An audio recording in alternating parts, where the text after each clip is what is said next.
back and heading towards second half action, Ohio State and Kent State. And the offensive line play, Coach, seems to be progressing each and every week. Like you like everything to progress, but especially with some of the calls that are going on, seem to be making all the right decisions. Is that just experience? Yeah, I think it's experience playing together. You know, Jimmy Cordell's a new center, and he had to kind of take over the leadership of that group that Doug Dadish had or Nick Mangold had prior to that, and you know, just kind of get in command, and those guys have been playing together. That's why we wanted that whole second unit to go in and play together, because they practice together and they communicate together. And, you know, there were a lot of good things we did. I'm sure we'll learn a little bit from the film of some things. Kent brought a couple different looks that they hadn't played before because they wanted to get more people up in the box. But that O-line's coming.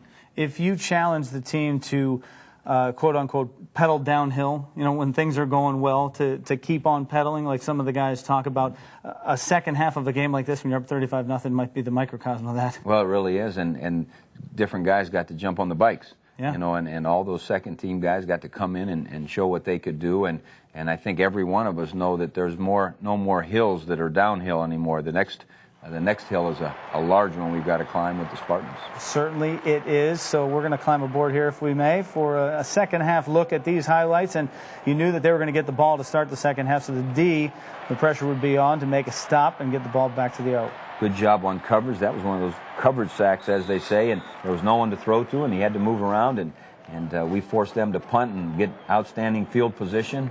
And here you see Brandon Sane, who got to touch the ball, I think, about 8 times in this drive. We really wanted to get him in and get him a little bit of work. He'd been off for a couple of weeks with the injury. Threw a little swing screen to him down on the boundary, and he made a big play there, broke some tackles, and now all of a sudden we're down near the red zone. Well, pickup of 7, 28, and now a pickup of 10 here on this, good for a first down as well. And Robbie Schoenhoff throwing it to him. He starts the second half and gets to play the whole way. Yeah, it really did. And that was good for Robbie to get that experience through the little screen there, and Robbie got to run a little bit of option and get into the end zone, so that was a good drive for that whole second line and all those receivers, Brandon Sane and Robbie as well. 42-0 the count on the board, and the defense, well, you know they're not going to quit, keep coming in there. Marcus Williams, Brian Roll, and they did a heck of a job. Now back on offense, and this is the Marcus Williams play from Schoenhoff.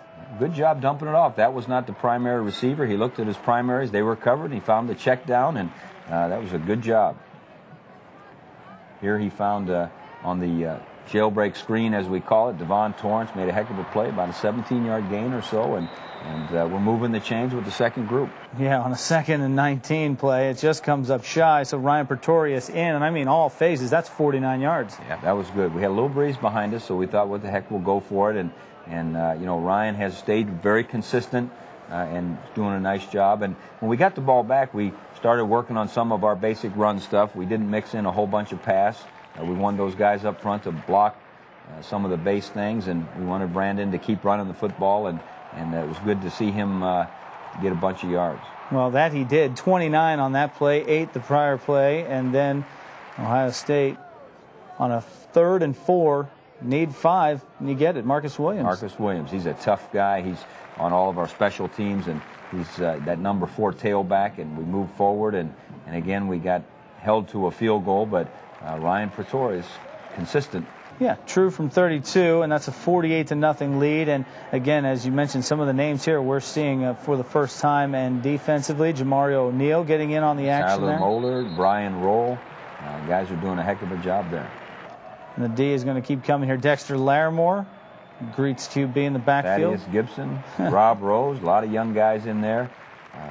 Getting opportunities. We're going to need every guy down the stretch. Yeah, loss of 3 on that play. Loss of 1 on this play. Cameron Hayward, now he's not so new, even though he's a freshman. We've seen him play a lot. That's right. Aaron Gant and I think it was Austin Spittler in there, and Cameron Hayward. Unfortunately, we let them get too close, and they got their 3, and so we ended up here. Casey Christian, great young guy, walk-on running back, did a good job carrying the last 3 or 4 times and moving the ball down the field. Good win for us, and I tell you what, Kent's going to come along. They're getting better and better. They'll have 19 starters back next year. Okay. You watch for Kent in the future. Well, we watched a big win there, 48-3 from Ohio State. Schoenhoff running a little option there. Yeah. Does he present a little different dimension for your offense? Well, he's a big guy, Yeah. a 248-pound option guy coming around the corner. He gives you a little bit of that, and Todd's done that, of course, when he was younger, and we kind of consider that as a little bit of a baptism for a quarterback. They have to learn to run that little power option before they're really a Buckeye quarterback. All right, well, that he did with success. And also, Brandon Sane, you say you come in the second half and you're just running base plays to get practice at it. Well, Sane can make the base look extraordinary. Yeah, Brandon Sane is a good football player. We needed to get him that work.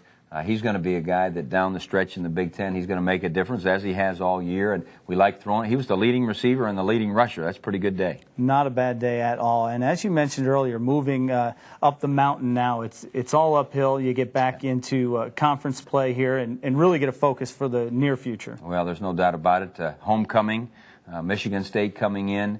They're a good football team. We know them well because Coach D'Antonio and his entire staff practically have coached here, and they know what it's all about. They've done a wonderful job with that football team. I think, what I've watched them on film, in some trade film as we've had them, and I'm awful proud of that group, and now we got to line up against them. 25th straight regular season win for Ohio State. Thanks a lot, Coach. We appreciate it. Good luck next week. We're back to wrap up this week's edition of Buckeye Football Weekly right after this.